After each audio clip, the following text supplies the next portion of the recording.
O Estado, enquanto instituição, remota às primeiras civilizações. Do Egito Antigo, o Egito dos faraós, já se tem um esboço do que mais tarde viria a ser o Estado. Ou seja, no Antigo Egito já se encontra um corpo burocrático mais ou menos organizado. Se tem escribas, mensageiros, cobradores de impostos, um aparato policial militar que muito se parece com o que a gente tem hoje sobre o Estado. E essa configuração básica do que viria a ser chamado de Estado moderno também está presente nas sociedades clássicas, nas cidades-estados da Grécia Antiga, na Roma Imperial, enfim, na República e depois no período imperial.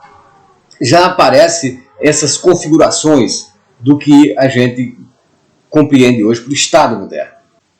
Se durante o período medieval essa configuração perde sentido diante do poder da Igreja Católica, vai ser a própria Igreja Católica, ao final do período medieval, responsável por trazer de volta o Estado.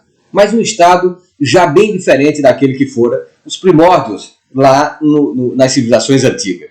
Será o Estado absolutista.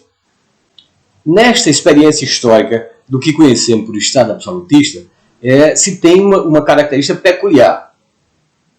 A figura de um soberano, de um rei, imposto segundo as vontades divinas e patrocinado pela Igreja Católica. E esses monarcas exerciam o poder de forma absoluta. Daí que ficou conhecido este período como o período do Estado absolutista. Esse Estado absolutista vai cair diante do poderio de uma nova classe social, da burguesia. E essa queda do antigo regime será a ascensão da burguesia politicamente. Ao menos, desde o século XVI, a burguesia começa a se constituir enquanto classe. A princípio detém um poder econômico, mas com a Revolução Francesa domina também politicamente, que era algo que ela estava querendo já há bastante tempo. E a Revolução Francesa é o grande marco que institui um novo Estado, o Estado burguês, o Estado capitalista, ou o Estado democrático de direito. Qualquer denominação que o dê, é este Estado que a gente vive. A Revolução Francesa de 1789 foi o grande marco instituinte do Estado moderno.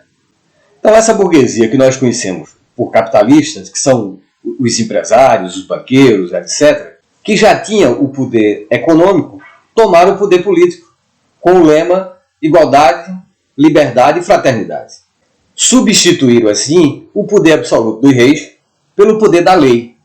E a partir de então, quem diz o que pode e o que não pode, o que é verdade e o que não é verdade, já não é o rei, mas é a lei. Mas a lei não nasce da terra, nem nasce das árvores. A lei é uma construção social, uma construção histórica. A lei defende interesse. E quase sempre, invariavelmente, esse interesse não é o interesse da maioria, mas o interesse de uma classe. A classe que controla o Estado. E a classe que controla o Estado é aquela que o criou, é a burguesia. Então, o elemento comum a todas as experiências do Estado, desde o Egito Antigo aos nossos dias, é que o Estado é um instrumento a favor de uma classe, a classe dominante. Mas o Estado moderno, o Estado burguês, o Estado capitalista ou o Estado democrático de direito, qualquer uma dessas denominações está no mesmo, trata-se da experiência do Estado moderno, é diferente de todas as outras experiências de Estados que o antecederam. O Estado moderno tem um elemento muito peculiar, que é a sua forma jurídica. Então, é o corpo jurídico do Estado que cria e sustenta o principal instrumento de dominação de classe, a propriedade privada. Esse corpo jurídico é, por sua vez, amparado por um corpo militar, que, pelo uso da força, garante a propriedade privada.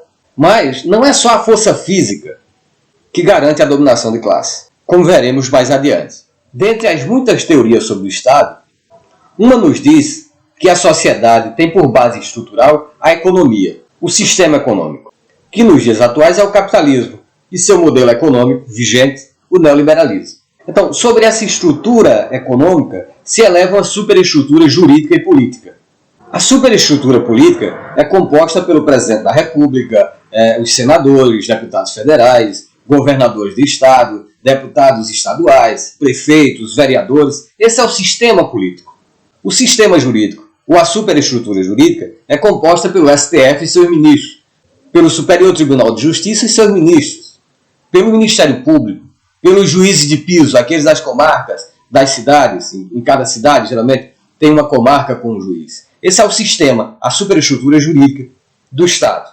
E assim, essa superestrutura jurídica e política está a serviço da base econômica, dos que controlam o Estado, o chamado mercado. E o mercado não é mais do que os empresários e os banqueiros. E são esses, de fato, quem mandam no Estado. Mas eles não aparecem como sendo os mandantes do Estado. Mas como isso ocorre? É que além da estrutura econômica e da superestrutura jurídica e política, existe o que um filósofo francês chamado Louis Althusser, que viveu entre 1918 e 1990, denominou de aparelhos ideológicos do Estado. E esses aparelhos ideológicos do Estado nos dominam sem que a gente se aperceba disso. Dentre estes aparelhos, segundo Althusser, está a escola, as igrejas, os meios de comunicações como a televisão, o rádio, hoje diríamos que também a internet, as ONGs, enfim, uma série de instituições que na sua maioria estão a serviço das classes dominantes. Eu vou dar um exemplo de como os aparelhos ideológicos distorcem a realidade e nos impedem de pensar concretamente sobre os fatos. A Rede Globo, num programa que tem aos domingos, o Globo Rural, fez uma reportagem sobre o Plano Safra do governo federal para 2020. Ou seja, quanto o governo federal investiu na agricultura brasileira no ano de 2020. Então, segundo a Rede Globo, o governo federal disponibilizou 203 bilhões de reais para a agricultura. Veja, esses 203 bilhões de reais estavam divididos da seguinte forma. 170 bilhões para as grandes indústrias, para o agronegócio, para as grandes indústrias do agronegócio, e 33 bilhões para as médias indústrias do agronegócio. Então a Globo, depois de falar dos valores, começou a mostrar as previsões de arrecadação, de quantas toneladas de alimentos seria arrecadada a partir do incremento econômico que o governo injetou. Lembre-se, só tem dois elementos aí: as grandes e as médias empresas. Logo em seguida, na mesma matéria, ela inverte, ela muda e mostra um agricultor de um assentamento da reforma agrária que vive num lote de 15 hectares produzindo hortaliça. A chamada da reportagem é a seguinte: o homem rico, e em seguida aparece o seu José, o nome dele não é José, não lembro qual era o nome, mas enfim, e aparece o senhor dizendo, o senhor de 62 anos, dizendo que era um homem rico, mas não tinha dinheiro. Eu sou um homem rico, mas não tenho dinheiro. Eu sou rico porque eu trabalho na terra, eu gosto da terra. Ora, esse é o seu José. Rico. Não viu um centavo dos 203 bilhões que outros que trabalham como ele no campo, ou vive do campo, na verdade não trabalha, mas vive do campo, ele, o seu José que trabalha, não viu um centavo desse dinheiro. Então o seu José produz hortaliça. Seu José e o filho irrigam a hortaliça com um baldezinho, um balde. Seu José, na própria reportagem, dizia precisar de 5 mil reais para fazer um sistemazinho de irrigação, para irrigar as hortaliças dele. Mas seu José não tem 5 mil reais. Ora, mas seu José é um homem rico.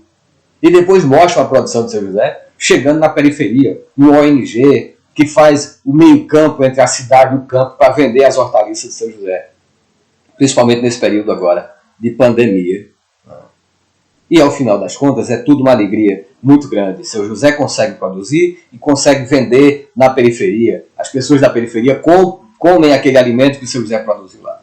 Isso é ideologia pura. O que está em jogo não são os bilhões de reais que o governo botou nas mãos do grande empresário. O que está em jogo é a filantropia. O homem bom, simples, que produz sem agrotóxico, e isso é a riqueza. Mas seu José precisa dos 5 mil reais e não tem. Mas está feliz da vida porque a Globo diz que está feliz.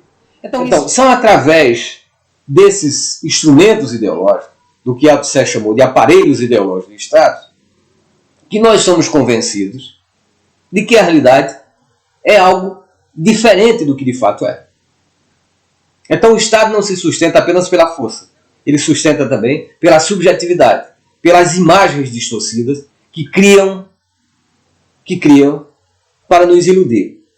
Esse é um outro ponto para discutir. É a ideologia, que veremos numa outra oportunidade.